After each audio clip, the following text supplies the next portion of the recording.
Hello learners, welcome to my channel enlighten knowledge. आज हम study करने जा रहे हैं पब्लिक फाइनेंस में पब्लिक फाइनेंस और प्राइवेट फाइनेंस के बीच में क्या डिफरेंस देखा जा सकता है। तो इसका कंपैरिजन अच्छे से डिटेल में डिस्कस किया जाएगा। वीडियो शुरू करने से पहले बता देती हूँ, आप मेरा टेलीग्राम चैनल ज्वाइन कर सकते हैं। वहाँ पर हर एक वीडियो की आपको पीडीएफ फाइल मिलती रहेगी। वेबसाइट पे भी मैं आपको लिंक प्रोवाइड कर दूँगी उसका, वहाँ पर भी आप पीडीएफ फाइल को डाउनलोड कर सकते हैं। फेसबुक पेज को भी लाइक कर दीजिएगा, लिंक आपको डिस्क्रिप्शन बॉक्स में मिल जाएगा। स्टार्ट करते हैं वीडियो को। तो public finance and private finance का कंपैरिजन देखने से पहले हमें ये पता होना चाहिए कि पब्लिक और प्राइवेट फाइनेंस दोनों किससे रिलेट करते हैं। So in order to comprehend the principles of public finance properly, it is essential to explain the differences between public and private finance. कि हमें डिटेल में अगर पब्लिक फाइनेंस के प्रिंसिपल्स को प्रॉपरली पढ़ना है तो पहले हमें इन दोनों के बीच में डिफरेंस पढ़ना ज़रूरी है कि पब्लिक और प्राइवेट फाइनेंस के बीच में डिफरेंस क्या होता है। अब जैसे कि पब्लिक फाइनेंस किससे कंसर्न होता है, हमने वीडियोस में देखा है प्रीवियस में कि जो पब्लिक फाइनेंस है वो किससे कंसर्न है, वो गवर्नमेंट से है कि गवर्नमेंट अपनी इनकम कहाँ से अर्न करती है और खर्चा कहाँ पे करती है। और उसी के अगेंस्ट में जो प्रॉब्लम है फाइनेंस की, एक इंडिविजुअल या फिर एक प्राइवेट इंस्टीट्यूशन, उसकी भी प्रॉब्लम्स होती है इनकम की, एक्सपेंडिचर की। वो अपनी प्रॉब्लम्स अगर उसको डिस्कस किया जाए तो वो हम किस में डिस्कस करते हैं, that is called the private finance. तो प्रॉब्लम जो कि रिलेट करती है एक फाइनेंस की किससे, एक इंडिविजुअल की या कोई भी प्राइवेट इंस्टीट्यूशन की, that is called the private finance. तो डिफरेंसेस से पहले देखते हैं कि इनमें क्या क्या सिमिलैरिटीज़ देखी जा सकती है। पब्लिक और प्राइवेट फाइनेंस के जो मोटिव्स हैं, जो ऑब्जेक्टिव्स हैं, उनमें भी कुछ सिमिलैरिटीज़ होती हैं, तो वो पहले डिस्कस करते हैं। सबसे पहले है balance between income and expenditure. भले ही हम गवर्नमेंट की बात कर रहे हैं, मतलब पब्लिक की, या फिर प्राइवेट की बात कर रहे हैं, दोनों का एक ही मोटिव होता है कि उनके इनकम और जो एक्सपेंडिचर में है वो क्या हो, बैलेंस बना रहे। पहली सिमिलैरिटी ये है, या स्टेट है या इंडिविजुअल है, दोनों कहाँ पे पहुँचना चाहते हैं, बैलेंस पे, balance between the income and the expenditure. उनका बजट कभी भी मतलब इम्बैलेंस हो सकता है टेम्पररी कंडीशन के लिए, बहुत थोड़े टाइम के लिए इम्बैलेंस हो सकता है, लेकिन धीरे ही क्या है वो अपने बैलेंस पे आ सकते हैं। इनकम और एक्सपेंडिचर का बैलेंस वो बहुत जल्दी या थोड़ा सा लेटर ऑन क्या है इस्टेब्लिश कर सकते हैं। तो मतलब इनका जो मोटिव है वो सेम है, दैट इज बैलेंस रखना किस में, इनकम में और एक्सपेंडिचर में। तो पहले ये सिमिलैरिटी है। सेकंड देखते हैं मैक्सिमम सेटिस्फेक्शन। अब हर एक का, भले वो गवर्नमेंट है, भले हम लोग हैं, इंडिविजुअल हैं या प्राइवेट इंस्टीट्यूशंस हैं, उनका यही मोटिव होता है कि ज़्यादा से ज़्यादा क्या है, सेटिस्फेक्शन अर्न करना, ज़्यादा से ज़्यादा संतुष्टि प्राप्त करना। सो बोथ है, जो स्टेट है, इंडिविजुअल है, वो इस तरह से अपना जो पैसा है खर्च करेगी ताकि उसको क्या मिले, ज़्यादा से ज़्यादा वो मैक्सिमाइज कर सके अपनी भलाई, अपनी वेलफेयर को। हाउएवर एक इंडिविजुअल के लिए उसकी भलाई किस में होगी, अपने पर्सनल वेलफेयर की बात वो करेगा, अपने प्रॉफिट्स की बात करेगा, it is maximization of the personal welfare. और स्टेट के लिए क्या होगी, स्टेट के लिए मैक्सिमाइजेशन होगी सोशल वेलफेयर। इंडिविजुअल तो ऐसे खर्च करेगा ना कि उसको खुद को बहुत अच्छी सेटिस्फेक्शन मिले, उसकी पर्सनल वेलफेयर अर्न हो, लेकिन वैसे ही एक स्टेट कैसे मतलब खर्चा करेगा, एक्सपेंडिचर करेगा ताकि लोगों की भलाई हो सके, सोशल वेलफेयर हो सके, कोलेक्टिव वेलफेयर हो सके। नेवरदनेस दोनों केसेस में वेलफेयर को मैक्सिमाइज किया जा सकता है अगर हम law of equi marginal utility की बात करें। तो कहीं ना कहीं आपका जो ये वाला है मोटिव कि मैक्सिमम सेटिस्फेक्शन को अर्न करना, ये दोनों का ही है, प्राइवेट का भी है और पब्लिक का भी है। थर्ड पढ़ते हैं impact of the economic changes. अब जो फाइनेंशियल मैनेजमेंट होती है दोनों की ही, इंडिविजुअल की भी बात करें, स्टेट की भी बात करें, वो सिमिलरली किससे इम्पैक्ट होती है, आपके आसपास में अर्थव्यवस्था में कैसी चेंजेस चल रही है। तो फाइनेंशियल मैनेजमेंट दोनों की ही इस पर डिपेंड करती है। जैसे कि एग्जांपल ली जाए, इन्फ्लेशन के टाइम में देखो, इन्फ्लेशन के टाइम में क्या होता है, जो एक्सपेंडिचर है एक इंडिविजुअल का या फिर स्टेट का, दोनों का ही क्या है, राइज होगा, क्योंकि इन्फ्लेशन में क्या होता है, prices tend to rise continuously, जिससे गवर्नमेंट जो खर्चा करती है उसमें भी क्या है, इंक्रीज आ जाता है। वैसे ही इंडिविजुअल के भी जो खर्चा है उसमें भी इंक्रीज आ जाता है, राइज आ जाता है। तो एक्सपेंडिचर है, जो खर्चा है एक इंडिविजुअल का, एक स्टेट का, वो दोनों ही बढ़ना स्टार्ट हो जाते हैं, rise to achieve a given level of welfare, ताकि वो अपने वेलफेयर तक पहुँचे सके। क्योंकि इन्फ्लेशन में जो प्राइजेस इंक्रीज होता है, जिस वजह से हमें हमें भी खर्चा बढ़ाना पड़ता है, एक गवर्नमेंट को भी अपना खर्चा बढ़ाना पड़ता है ताकि वो अपनी वेलफेयर कंडीशन तक रह सके, owing to rise in prices, क्योंकि प्राइजेस क्या है कॉन्टिन्यूसली बढ़ रहे हैं। तो इम्पैक्ट पड़ता है किसका, इकोनॉमिक चेंजेस का उनके फाइनेंशियल मैनेजमेंट पे। फोर्थ है कैपेसिटी टू बोरो करने की क्षमता, मतलब बहुत जो गवर्नमेंट है इंडिविजुअल है उनमें कैपेसिटी होती है बोरो करने की मनी एक या दूसरे सोर्स से, ताकि वो अपने क्या है इनकम को ज़्यादा बियॉन्ड में स्पेंड कर सके। ये इन्हेंस करते हैं उनकी कैपेसिटी को ताकि वो स्पेंड कर सकें beyond the level of their income. अभी अपनी इनकम मान के चलो 10,000 है, तो मैं अगर किसी और से उधार ले लेती हूँ कुछ पैसा, तो 10,000 के बजाय मैं मान के चलो 15,000 हो गया, तो उसके अकॉर्डिंग मैं अपनी इनकम को स्पेंड कर सकती हूँ beyond my level of the income. Capacity है मेरी, क्योंकि मैंने किसी से बोरो कर रखा है। वैसे ही गवर्नमेंट भी क्या करती है, पैसे को बोरो करती है ताकि उसके खुद के इनकम से वो ज़्यादा स्पेंड करवा सके। तो दोनों में ही कैपेसिटी होती है बोरो करने की। Possibility of misuse, while public money को हम लोग मिसयूज़ करते हैं नॉन डेवलपमेंट प्रोग्राम्स पे। एक तो होते हैं कि गवर्नमेंट अपना खर्चा कर रही है डेवलपमेंट प्रोग्राम्स पे, कुछ कंस्ट्रक्शन वर्क करने पे, एजुकेशन पे, डेवलपमेंट पे कर रही है। लेकिन कई बार क्या होता है गवर्नमेंट नॉन डेवलपमेंट प्रोग्राम्स में बढ़ जाती है, जैसे हम कह सकें कई लोगों को सब्सिडीज़ देना, कुछ फ्री में चीज़ें देना, तो ये एक तरह की नॉन डेवलपमेंट प्रोग्राम्स में माना जाता है। या फिर ऐसे प्रोग्राम जो वो खुद की संतुष्टि, खुद की पॉलिटिकल माइलेज के लिए करते हैं ताकि उनका जो पॉलिटिकल स्ट्रक्चर है वो बना रहे इकोनॉमी में। वैसे ही क्या है जो प्राइवेट मनी है उसको भी मिसयूज़ किया जाता है, किस पे, ड्रग्स पे हो गया, नारकोटिक्स पे हो गया, जो कि उनके रियल वेलफेयर, एक इंडिविजुअल की वेलफेयर को कम करता है। अब देखो इन सब चीज़ों से एक इंडिविजुअल की डेवलपमेंट तो नहीं होगी, उसकी वेलफेयर तो नहीं होगी। तो इसका मतलब जो पब्लिक है और प्राइवेट सेक्टर है दोनों ही क्या है मिसयूज़ करते हैं अपने फाइनेंस का। तो उससे क्या है नुकसान होता है, जो कि लोअर कर देता है रियल वेलफेयर एक इंडिविजुअल की और एक सोसाइटी की भी एज अ होल, क्योंकि ये सारी चीज़ें एक आपको डेवलपमेंट तरीके से नहीं की जा रही हैं। तो ये थे कुछ सिमिलैरिटीज़ आपके पब्लिक और प्राइवेट फाइनेंस में, उनके मोटिव्स को लेते हुए। अब हम पढ़ते हैं डिफरेंसेस क्या होते हैं पब्लिक और प्राइवेट फाइनेंस में। पहला डिफरेंस है difference in the nature of the income. अब देखो जो नेचर ऑफ द इनकम है कि इनकम अर्न करने का जो तरीका है वो अलग अलग होता है। जो राइट्स है गवर्नमेंट के कि ऑब्टेन करना इनकम को, वो एक लॉ के तरीके से डिटरमिन किए जा सकते हैं। उनका गवर्नमेंट का जो इनकम अर्न करने का जो नेचर है वो कंपलसरी है। हम किसी को भी किसी को भी कंपेल कर सकती है उसके टैक्सेस भरने के लिए, ठीक है, लोन देने के लिए। तो that means the nature of government income compulsory, government compel कर सकती है लोगों को ताकि वो अपने टैक्सेस को पे करें and to give the loans. लेकिन कोई इंडिविजुअल के पास ऐसे राइट्स नहीं होते हैं। हमारे पास तो ऐसे खुद के राइट्स नहीं है कि हम किसी पे कोई टैक्स लगा सकें, ठीक है, या किसी को लोन वगैरह दे सके। तो दैट मीन्स हमारे पास ऐसे राइट्स नहीं है। जो स्कोप होता है स्टेट का वो बहुत बड़ा होता है, वाइड होता है। गवर्नमेंट तो क्या है लोन ले सकती है, फॉरेन कंट्री से भी अपनी मनी को एक्सपैंड कर सकती है, मनी सप्लाई को बढ़ा सकती है। लेकिन एक प्राइवेट फाइनेंस के पास ऐसी कोई भी फैसिलिटी अवेलेबल नहीं होती। तो इसका मतलब डिफरेंस देखा जाता है नेचर ऑफ द इनकम में, क्योंकि गवर्नमेंट का जो स्कोप है, एक स्टेट का स्कोप है, बहुत वाइडर होता है, वो कंपेल कर सकती है लोगों को। Second one is difference in the approach towards income and expenditure. अब हमारे अप्रोचेज में भी क्या है डिफरेंस होता है। गवर्नमेंट क्या करती है, makes an estimate of its expenditure first and then tries to make income for it. अब गवर्नमेंट देखो पहले अपना बजट शो कर देती है, हमें यहाँ पे इतना खर्चा करना है, उसके अकॉर्डिंग वो अपनी पॉलिसीज़ बनाती हैं वो खर्चे को पूरा करने के लिए, इनकम करने के लिए। लेकिन एक इंडिविजुअल थोड़ी ऐसा करता है। अब इंडिविजुअल को इनकम आई, इनकम से वो अपना खर्चा करता है। लेकिन गवर्नमेंट उल्टा चलती है। गवर्नमेंट क्या करती है, पहले खर्चे का एस्टिमेट लगा लेती है, ठीक है, और उसके बाद ट्राई करती है कि जो ये हमने रखा है, इतना हिसाब किताब रखा है, इनकम कहाँ से आएगी, अर्न कैसे करेंगे। तो गवर्नमेंट इस तरीके से चलती है। लेकिन इंडिविजुअल क्या करता है, पहले ये एस्टिमेट लगाता है कि इसकी इनकम क्या होगी, फिर वो उसके तरीके से उसके खर्चों पे चलता है।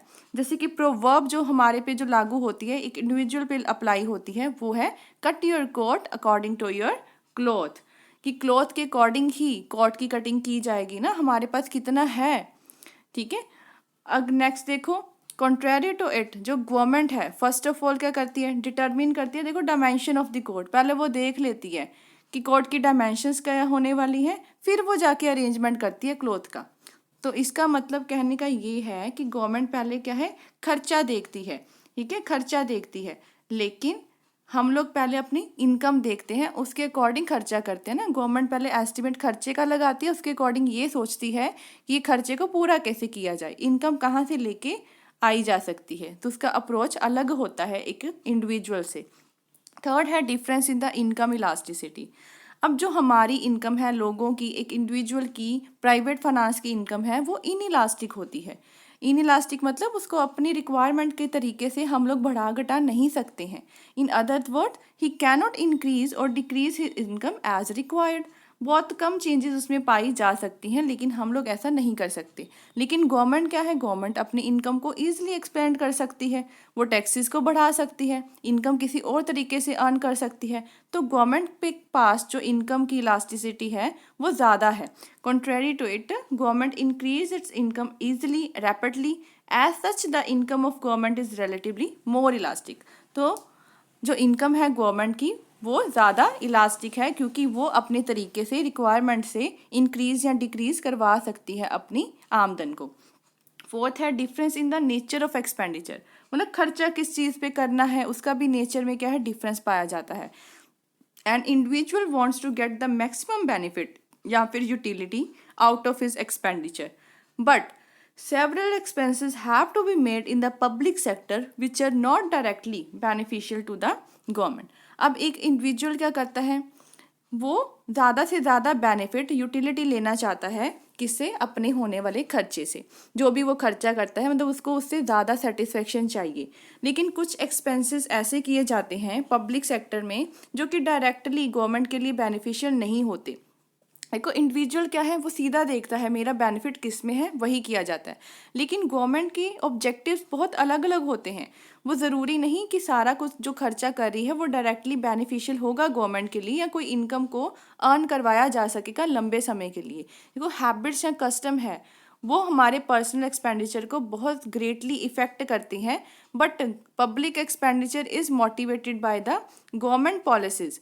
अब ये देखो कुछ ऐसी पॉलिसीज जो पब्लिक एक्सपेंडिचर है, जो खर्चा है जो गवर्नमेंट करती है, वो अपने के लिए नहीं, अपने के लिए बेनिफिशियल भले ना हो, क्योंकि वो पॉलिसीज बनाती है गवर्नमेंट हमारे लिए, एक सोसाइटी के लिए काम कर रही है। जैसे कि अनएम्प्लॉयमेंट को ख़त्म करना, इकोनॉमिक डेवलपमेंट करना, और भी जो भी इश्यूज़ है गवर्नमेंट वहाँ पे खर्चा करती है। लेकिन एक इंडिविजुअल है वो अपने मैक्सिमम बेनिफिट के लिए अपना खर्चा करता है, ठीक है। पब्लिक सेक्टर ऐसा डायरेक्टली अपने खुद के बेनिफिशियल के लिए कुछ भी नहीं कर सकती। तो ये था नेचर ऑफ द एक्सपेंडिचर, क्योंकि गवर्नमेंट हमारे लिए खर्च करती है, इकोनॉमिक डेवलपमेंट के लिए करती है। फिफ्थ है सीक्रेसी, मतलब सीक्रेसी का मतलब है सीक्रेट रखना। जैसे कि every person tries not to let anyone know his real income and expenditure. हर एक इंडिविजुअल पर्सन क्या सोचता है कि किसी को उनकी रियल इनकम, उसके रियल खर्चे के बारे में पता ना हो सके, तो वो अपनी इन चीज़ों को एज अ सीक्रेट रख सकता है, सिक्रेसी रख सकता है। इन अदर वर्ड, वो अपनी सिक्रेसी को मेंटेन करके रखना चाहता है। लेकिन गवर्नमेंट कर सकती है नहीं, क्योंकि गवर्नमेंट पब्लिसिस करती है एक्सटेंसिवली डिटेल्स, उनकी इनकम कहाँ से आती है, खर्चा कहाँ पे करना है। That is why the saying goes, कोई सिक्रेसी नहीं होती है पब्लिक फाइनेंसेस में, लेकिन प्राइवेट फाइनेंसेस क्या होते हैं, सीक्रेट होते हैं। Sixth is difference in the nature of the budget. अब नेचर ऑफ द बजट में भी डिफरेंस है। अब एक पर्सन है वो अपना बजट क्या है, थोड़े समय के लिए बना के रखता है। जैसे कि एक मंथ हम क्या करते हैं, जैसे राशन खरीदना है तो अपना बजट वैसे ही बना के एक महीने का पूरा इकट्ठा ले आते हैं। तो मतलब हमारी बात करें, एक इंडिविजुअल की बात करें, एक पर्सन की बात करें, तो वो क्या करता है, अपना प्रिपेयर करता है बजट थोड़े समय के लिए। जैसे कि मान के चलते हैं एक मंथ है, मोस्टली ही wants to have a surplus budget. ज़्यादातर उसका क्या होता है कि वो उसका जो बजट हो वो क्या हो, सरप्लस हो, डेफिसिट ना हो, मतलब उसको कोई लॉस ना हो, उसका बजट सरप्लस में ही रहे। अब पब्लिक बजट से अदर हैंड साइड पे वो क्या है, वो प्रिपेयर किए जाते हैं फॉर अ ईयर, एक साल के लिए। For a government it is not essential to have surplus budget. अब गवर्नमेंट नहीं चाहेगी कि उसका बजट सरप्लस हो। गवर्नमेंट बजट क्या है, डेफिसिट में भी जा सकता है, तो लॉस में भी जा सकता है, क्योंकि गवर्नमेंट किस तरीके से काम करती है, वो पहले अपना खर्चा देखती है, उसके बाद इनकम अर्न करने के साधन ढूंढती है। तो कई बार क्या होता है, इनकम ऐसे अर्न नहीं हो पाती, जिस वजह से गवर्नमेंट का जो बजट है वो लॉस में चला जाता है, डेफिसिट में भी चला जाता है।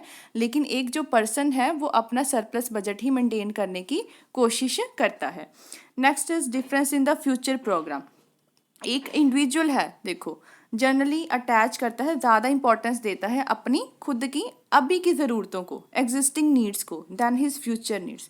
इंडिविजुअल की बात की जाए, वो क्या देखेगा, आज की मेरी ज़रूरतें पूरी हों, ठीक है ना, फ्यूचर नीड्स को वो कम इंपॉर्टेंस देता है। तो हम लोग अपनी इंपॉर्टेंस किसको देते हैं, आज की नीड को, एग्जिस्टिंग नीड्स को।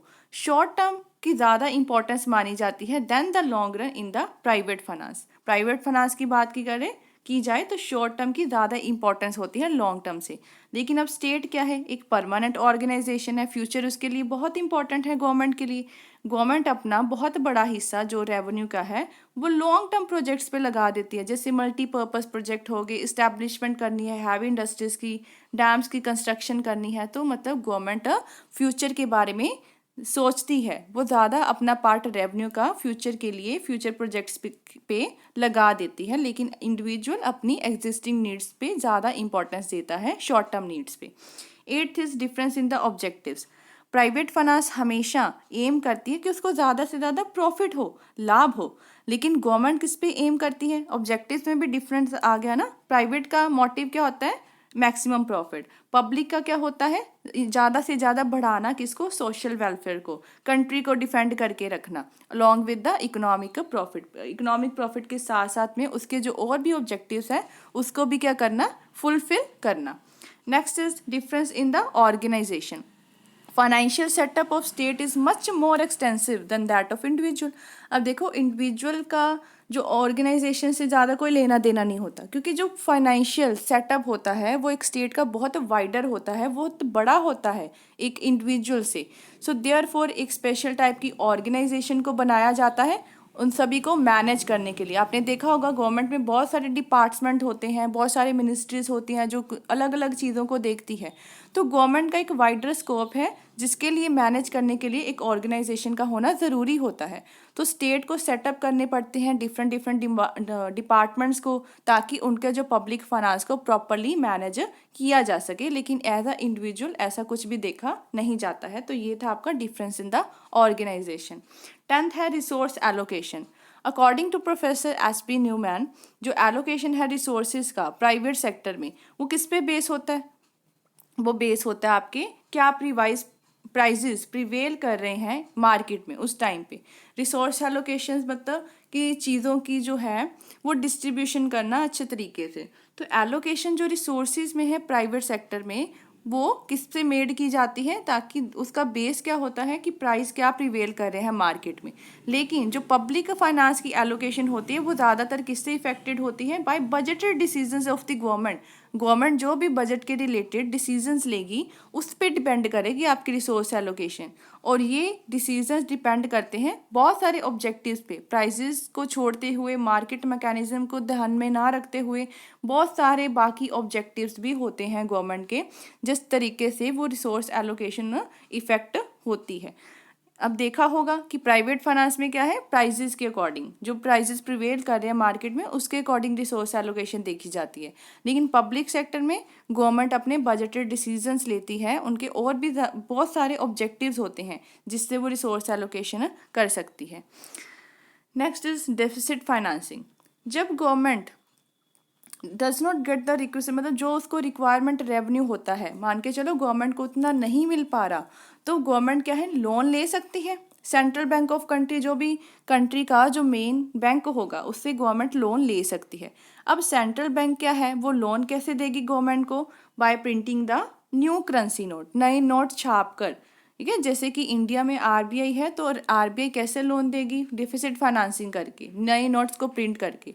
और इस अरेंजमेंट को क्या कहा जाता है, डेफिसिट फाइनेंसिंग। लेकिन एक इंडिविजुअल अपने एक्सपेंसेस को, अपने खर्चे को डेफिसिट फाइनेंसेस से कभी भी मीट नहीं करवा सकता, क्योंकि आरबीआई कभी एक इंडिविजुअल को नोट छाप के तो नहीं ना देने वाली। तो दैट मीन्स वो किसको देगी, गवर्नमेंट को ही देगी। तो गवर्नमेंट डेफिसिट फाइनेंसिंग कर सकते हैं अपने एक्सपेंसेस को, खर्चे को ध्यान में रखते हुए, लेकिन एक इंडिविजुअल कभी भी ऐसी चीज़ नहीं कर सकता। 12th है द बैंकरप्सी।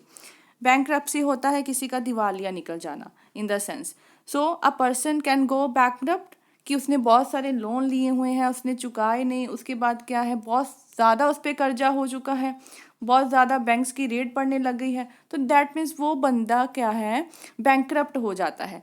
उसकी liabilities can be more than his assets, उसकी जो लोन लेना है ना वो बहुत ज़्यादा हो चुका है, लेकिन उसकी एसेट्स क्या है, बहुत कम है। एसेट्स मतलब उसकी खुद की मनी, उसकी खुद की वेल्थ, प्रॉपर्टी बहुत कम है, लेकिन लाइबिलिटीज़ बहुत ज़्यादा है, लोन लोगों से बहुत ज़्यादा ले रखा है। तो जब उसकी लाइबिलिटीज़ ज़्यादा हो जाती है एसेट्स से, तो एक पर्सन क्या है, बैंकरप्ट हो जाता है। लेकिन एक स्टेट कभी भी बैंकरप्ट नहीं हो सकती, कोई लिमिट नहीं है लाइबिलिटीज़ का। अब एक पर्सन पे तो लाइबिलिटीज़ की एक लिमिट होती है ना, वो कितना लोन ले सकता है उसके एसेट्स के अकॉर्डिंग, लेकिन गवर्नमेंट पे कोई भी ऐसे रोक टोक नहीं है, क्योंकि कोई लिमिट ही नहीं होती है उसकी लाइबिलिटीज़ के। मतलब गवर्नमेंट कभी बैंकरप्ट नहीं मानी जा सकती, वो कहीं से भी लोन को रेज करवा सकती है, कहीं से भी इनकम को भी रेज करवा सकती है, गवर्नमेंट के सारे एसेट्स ही होते हैं, तो उसकी लाइबिलिटीज़ की कोई लिमिट नहीं है। लेकिन एज अ पर्सन की लाइबिलिटीज़ होती हैं, लाइबिलिटीज़ अगर ज़्यादा हो जाए उसके एसेट से, तो उसको बैंकरप्ट घोषित किया जाता है। दस पब्लिक एंड प्राइवेट फाइनेंस के बीच में हमने सिमिलैरिटीज़ भी देख ली और डिसिमिलैरिटीज़ भी देख ली, but it should be kept in mind कि public sector is also a part and parcel of the whole economy. Activities of both sector are mutually related, दोनों की एक्टिविटीज़ एक दूसरे पे निर्भर करती है। म्यूचुअल ट्रांसफर होता है रिसोर्सेज का इन दोनों के बीच में, take place to a great extent through them. So public sector should be considered as cooperating factor to the private sector. तो दोनों मतलब क्या है, एक दूसरे से रिलेटेड होते हैं, दोनों मिलजुल के काम करते हैं। तो in mutual cooperation of the both sector को ही तो हम मिक्स्ड इकोनॉमीज का नाम देते हैं ना, इन द वर्ड, जिसमें पब्लिक एंड प्राइवेट सेक्टर दोनों की कॉपरेशन है, वो दोनों एक दूसरे के जरिए काम कर रहे हैं। So word are striving to attain the objectives of economic development and economic welfare. तो इस तरीके से मिक्स्ड इकोनॉमीज होती हैं वर्ड में, जो कि एक साथ में मिलजुल के कॉपरेशन से काम करती हैं, ताकि आपकी कंट्री में इकोनॉमिक डेवलपमेंट लेके आई जा सके, इकोनॉमिक वेलफेयर को बढ़ाया जा सके। तो ये था बच्चे आपका similarities and differences between the public and private sector. अगर वीडियो हेल्पफुल लगी हो, इस चैनल को ज़रूर सब्सक्राइब कीजिए, like share and comment and press the bell icon, ताकि हर वीडियो की नोटिफिकेशन आपको टाइम टू टाइम मिलती रहे। Thank you.